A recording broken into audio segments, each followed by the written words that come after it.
सो भाई आपको क्लास के रूल्स पता होंगे कि यार जब भी हम क्लास को सवालों को मैं आपके सामने लेके आऊँगा तो आप पहले सवाल को देखेंगे, पॉज करेंगे वीडियो को और खुद से अटैम्प्ट करेंगे, उसके बाद ही आप सॉल्यूशन देख रहे होंगे। आइए स्टार्ट करते हैं पहले सवाल के साथ। Question number 1 is saying that the following substances are excretory product in animals, choose the least toxic one out of this 4 which one is the least toxic. तो यार हमें पता है कि जो एनिमल्स होते हैं ना, एनिमल्स किस किस तरह का वेस्ट जो है वो बॉडी से बाहर निकाल सकते हैं। वो निकाल सकते हैं या तो वो अमोनिया बाहर निकालेंगे, राइट, या फिर वो यूरिया बाहर निकालेंगे, या फिर आप कह सकते हो कि वो क्या बाहर निकालेंगे, यूरिक एसिड।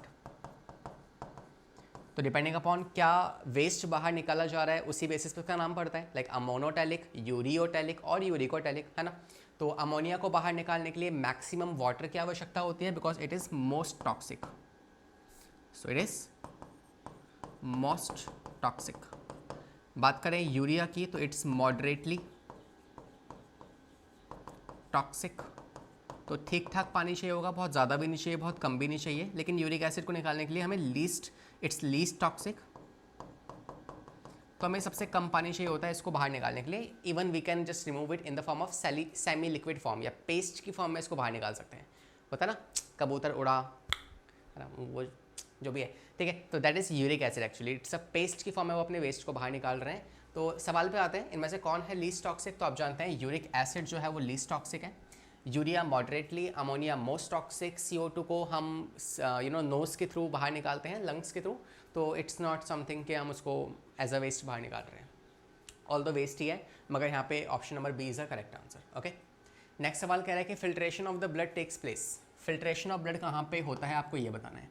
तो फिल्ट्रेशन हम जानते हैं कि यार अल्ट्रा फिल्ट्रेशन एक प्रोसेस हमने पढ़ा है जिसमें मल्टीपल प्रेशर्स जो हैं वो काम करते हैं। जैसे कि आपको पता है hydrostatic pressure, we have blood colloidal osmotic pressure, capsular pressure. So different type of pressures जो यहाँ पे काम करते हैं और उसी के इन्फ्लुएंस में फिल्ट्रेशन हो जाता है ना। तो अगर हम यहाँ पे बात करें तो वो कौन सी जगह है जहाँ पे फिल्ट्रेशन होता है, तो दैट आई थिंक आपको पता होगा, बेसिक आपको पता है, दैट इज़ मेल्फिजियन बॉडी, जिसमें आपके ग्लोमेडुलस आता है। सो ये दो पार्ट्स मिलके आपके काफ़ी सारे प्रेशर्स क्रिएट करते हैं and under the influence of those pressure there is a filtration of blood, है ना, और उसी को आप कहते हो आप अल्ट्रा फिल्ट्रेशन, ठीक है। अगला सवाल आपसे कह रहा है विच of the following statement is incorrect. कौन सी स्टेटमेंट इनमें से गलत है। ओके, एक्चुअली इस क्वेश्चन को ठीक कर लो। Which of the following statement is correct, this is the question. बताइए क्या कह रहा है। ADH जो है prevent conversion of angiotensinogen into the angiotensin. क्या ADH जो है वो इसमें कन्वर्जन करवाता है। गलत। आपने पढ़ा होगा रास, है ना, that is renin angiotensin aldosterone mechanism, रास। तो उस रास में आपको पता है कि जो रेनिन होता है, focus on the spelling, okay, double N नहीं आएगा। तो रेनिन जो है वो आपका कन्वर्ट करता है किसको, एंजियोटेंसिनोजन को एंजियोटेंसिन के अंदर।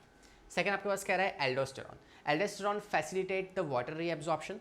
तो यार बिल्कुल सही है, आपको पता है कि जो एड्रिनल ग्लैंड होती है उसके 3 पार्ट हैं, सॉरी 2 पार्ट हैं, एक है कॉर्टेक्स वाला पार्ट और एक है अंदर का मेडुला वाला पार्ट। मेडुला वाले पार्ट से हमारे कोई रिलेशन नहीं है, हम बात करते हैं आउटर वाले पार्ट से।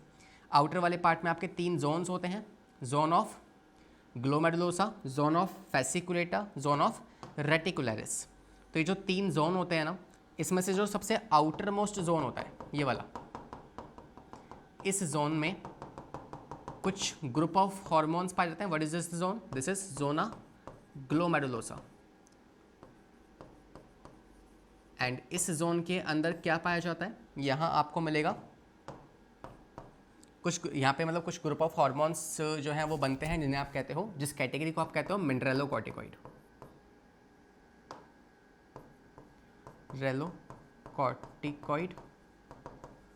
और यहाँ इस ग्रुप ऑफ हॉर्मोन्स या कैटेगरी ऑफ हॉर्मोन्स में एक हार्मोन आता है जिसे आप कहते हो एल्डोस्टेरॉन। ओके, तो ये जो एल्डोस्टेरॉन है ना, ये एल्डोस्टेरॉन जो है ये एक्चुअली रिस्पॉन्सिबल है किस चीज़ के लिए, it is responsible for water reabsorption. किसकी कैसे करता है ये, तो it does this function with the help of sodium. तो सोडियम को ये DCT में से रीएब्जॉर्ब करवाता है और पोटेशियम को सिक्रीट करवाता है। तो सोडियम का रीएब्जॉर्प्शन करवाएगा एंड पोटेशियम का सिक्रेशन करवाएगा इनटू द DCT। सो इस तरीके से ये काम करता है और इस तरीके से वाटर का फिर रीएब्जॉर्प्शन ही करवा लेता है। ठीक है, तो option number B is correct statement. A and F anti natriuretic factor जो होता है, एंटी नेट यूरेटिक फैक्टर जो होता है इनहेंसेस द सोडियम रीएब्जॉर्प्शन।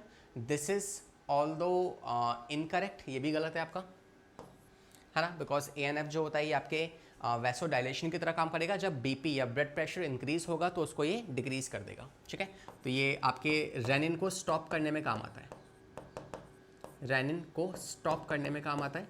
और नेक्स्ट बात करें, रेनिन जो है वो क्या वो वैसो डायलेटर होता है? नहीं, रेनिन जो होता है वो वैसो कॉन्ट्रैक्टर होता है। So what is the correct answer? Option number B is the correct answer for this question. आते हैं अगले सवाल पे। नेक्स्ट क्वेश्चन कह रहा है large quantity of one of the following is remove from the body by the lungs.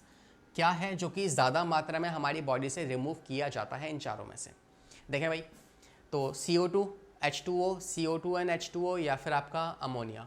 तो lungs के द्वारा इनमें से क्या रिमूव किया जाता है? तो आपको पता है कि जो अमोनिया होता है ना, ये आपकी बॉडी में जो साइकिल परफॉर्म हो रही होती है, यूनिथाइन साइकिल, उसके थ्रू इस अमोनिया को रिमूव कर देंगे। ठीक है, तो you can say ammonia plus CO2 और यहाँ पे होती है आपकी ऑर्निथिन साइकिल, है ना, कहाँ पे होती है? आपके लिवर में हो रही होती है और वहाँ पे इसको यूरिया में कन्वर्ट करके बाहर निकाला जाता है with the help of blood या किडनी।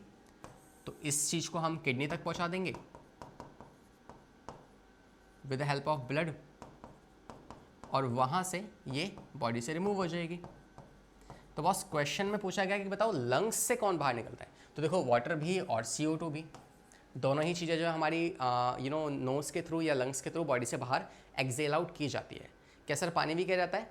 ऑब्वियसली, है ना। ठंड में आप देखते हो कि ऐसे जब हम करते हैं तो उस टाइम पे क्या होता है, काफ़ी मात्रा में जो ड्रॉपलेट्स होती हैं वाटर की वो आ जाती हैं, है ना। तो इट्स लाइक हमारे लंग्स के थ्रू वाटर भी रिमूव किया जाता है। तो option number C is the correct answer.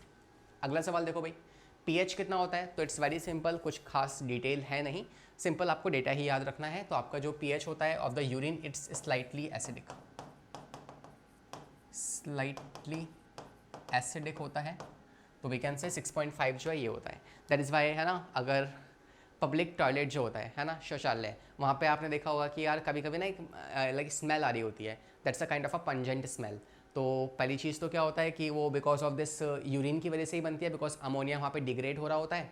Second चीज़, why we cannot store, like हमारे यूरिन को हम बहुत लंबे टाइम तक स्टोर क्यों नहीं कर सकते?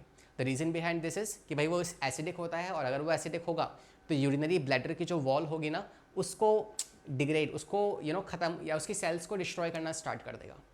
तो इट्स समथिंग कि अगर एक नंबर लगा है तो लगने दो और उसे करके आ जाओ। इट्स नॉट कि उसे होल्ड करके बहुत देर तक बैठे हुए हो, आलसी बने पड़े हो।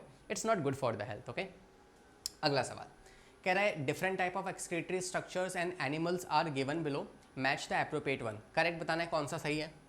तो डिफरेंट हमने एक्सक्रीटरी ऑर्गन्स पढ़े हैं डिफरेंट ऑर्गेनिजम्स के अंदर। तो मैं आपको एक छोटा सा हिंट दे दूँ, तो इस चार्ट को ध्यान से याद कर लीजिए बिकॉज यहीं से काफ़ी सारे सवाल बन जाते हैं। और आइए इसी डेटा की मदद से हम अपने इस सवाल को भी सॉल्व कर सकते हैं। ठीक है, now it's become easy for you. Protonephridia मतलब फ्लेम सेल्स कहाँ पाए जाएंगे? आपको पता है कि प्लेटफॉर्म जो कि क्या है, एक तरह का, जिसमें आपके प्लेनेरिया वगैरह एग्जाम्पल आते हैं। नेफ्रीडिया अर्थवॉर्म में पाया जाएगा, ये तो आपको शायद पहले से भी पता होगा। ठीक है, मेल्फिजियन टिब्यूल्स जो है आपके कॉकरोच मतलब कि इंसेक्ट में पाए जाएंगे। एंड जो ग्रीन ग्लैंड्स या फिर जो आपके ये हैं एंटीनल ग्लैंड्स, ये पाए जाते हैं आपके प्रॉन्स के अंदर। ठीक है, तो अकॉर्डिंगली आप इसके आंसर्स मैच कर सकते हैं। हम बढ़ते हैं हमारे अगले सवाल की तरफ। Next question is saying which one of the following statement is incorrect. कौन सा ऑप्शन जो है वो गलत है बॉस? कौन सा गलत है? देखें कौन सा गलत है। तो भाई यहाँ पे जवाब क्या होगा? आपको पता है कि बर्ड्स एंड लैंड्स जो है snails, they are uricotelic. I can say yes, जो आपके बर्ड्स और ये होंगे दे आर यूरिकोटेलिक, बिल्कुल सही है। बर्ड्स जो हैं उनके पास वैसी पानी नहीं होगा, तो basically they can just excrete their waste in the form of paste. Okay, और जो लैंड स्नेल्स होते हैं ये शेल ऑर्गेनिजम्स हैं, तो शेल एनिमल्स के पास अगेन क्या होता है, यूरिक एसिड सिक्रीट करते हैं। ये मैंने आपको पहले भी बताया हुआ है, that is why they are uricotelic.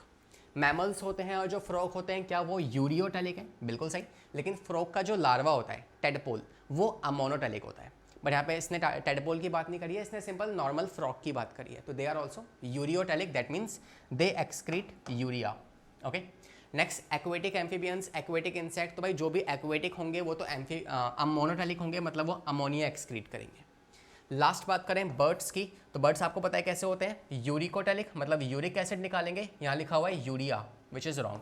So this is the incorrect option, that means this is the correct answer. Okay, तो option number D is the correct answer. आते हैं अगले सवाल पे, कह रहा है which one of the following pair is wrong, इनमें से कौन सा गलत है। तो यूरिकोटेलिक बर्ड्स सही है, यूरियोटेलिक इंसेक्ट गलत। जो इंसेक्ट होते हैं लाइक कॉकरोच वगैरह, तो ये भी जो होते हैं आपके ये यूरिक एसिड सिक्रीट करते हैं, ठीक है। नेक्स्ट अमोनोटेलिक टेडपोल सही है, यूरियोटेलिक एलिफेंट ये भी सही है, because elephant is a mammal, so this is the wrong statement, option number B.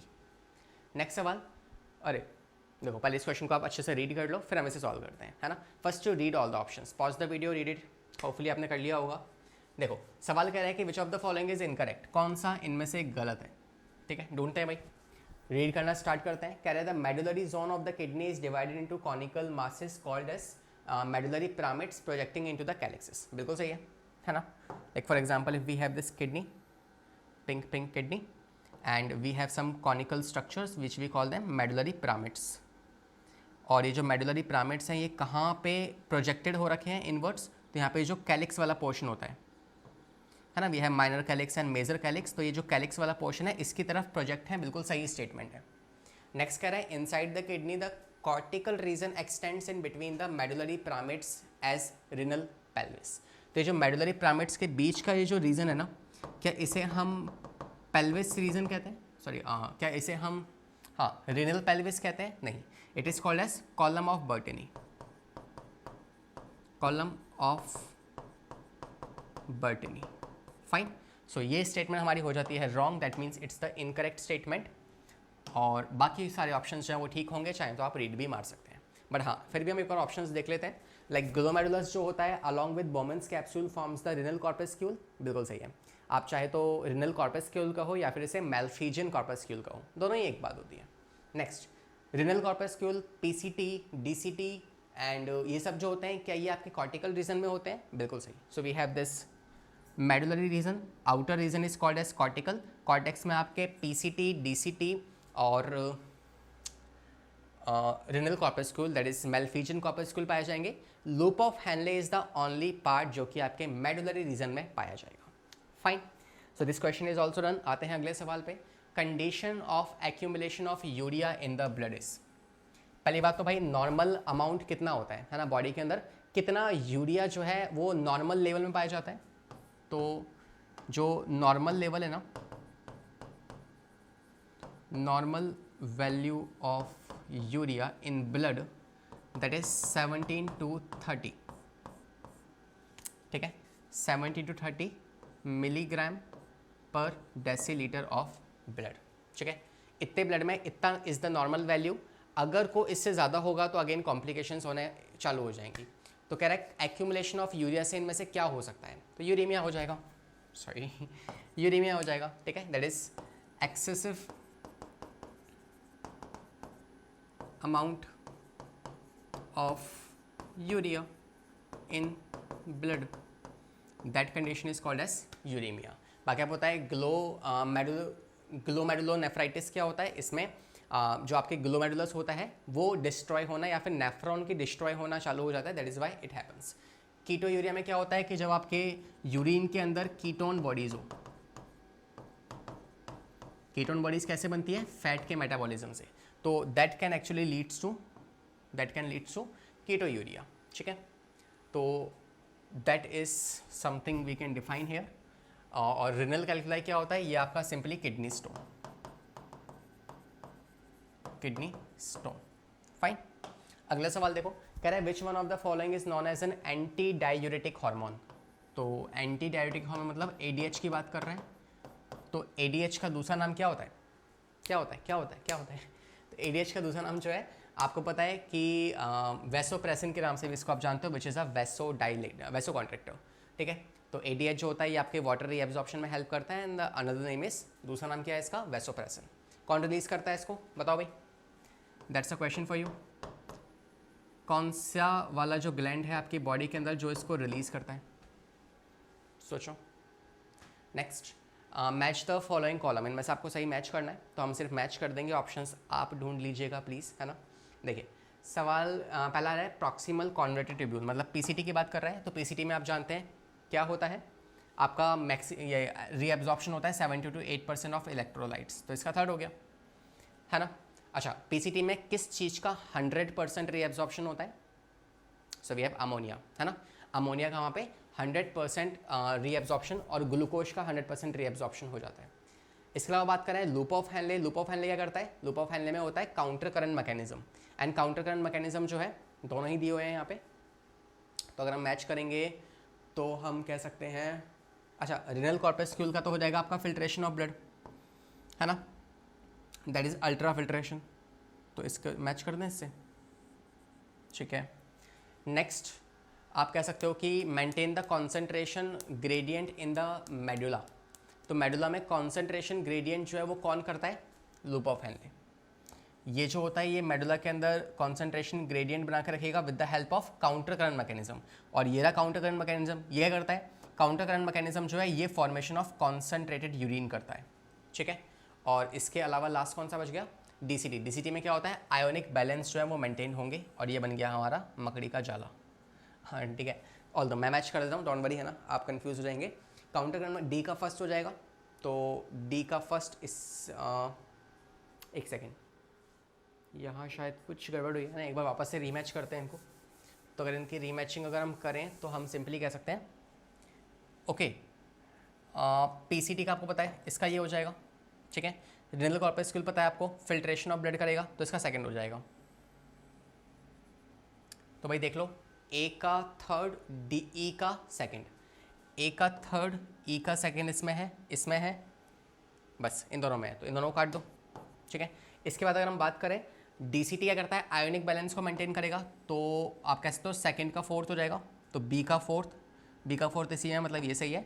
और सी का फर्स्ट हो जाएगा काउंटर हैंडलेस लूप, जो क्या करता है? ये फॉर्मेशन ऑफ कॉन्सेंट्रेटेड यूरिन, हाँ, क्योंकि आपका जो लूप ऑफ हैंडले है असेंडिंग डिसेंडिंग, वहीं पे आपका कॉन्सेंट्रेशन ऑफ यूरिन बनता है, और काउंटर करंट मैकेनिज्म क्या करता है? ये आपका मेंटेन करता है concentration of gradient in the medulla.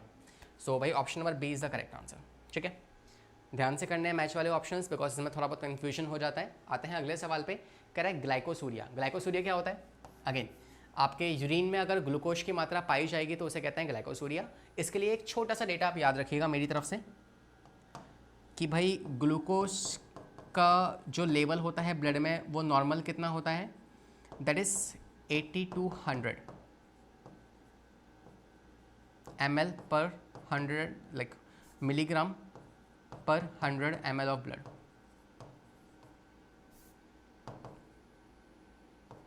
Okay, अगर कोई ये 120 तक पहुंच जाए, है ना, अगर 120 से ज़्यादा हो जाए, then this condition is called as glycosuria. Okay, glycosuria. और अगर कोई ये 180 तक पहुंच जाए, then this condition is called as diabetes, ठीक है, this is called as diabetes. तो अब यहाँ पे हम मैच कर सकते हैं ऑप्शंस को। आप जानते हैं कि presence of glucose in the urine is called as glycosuria, तो ए का हो जाएगा फोर्थ।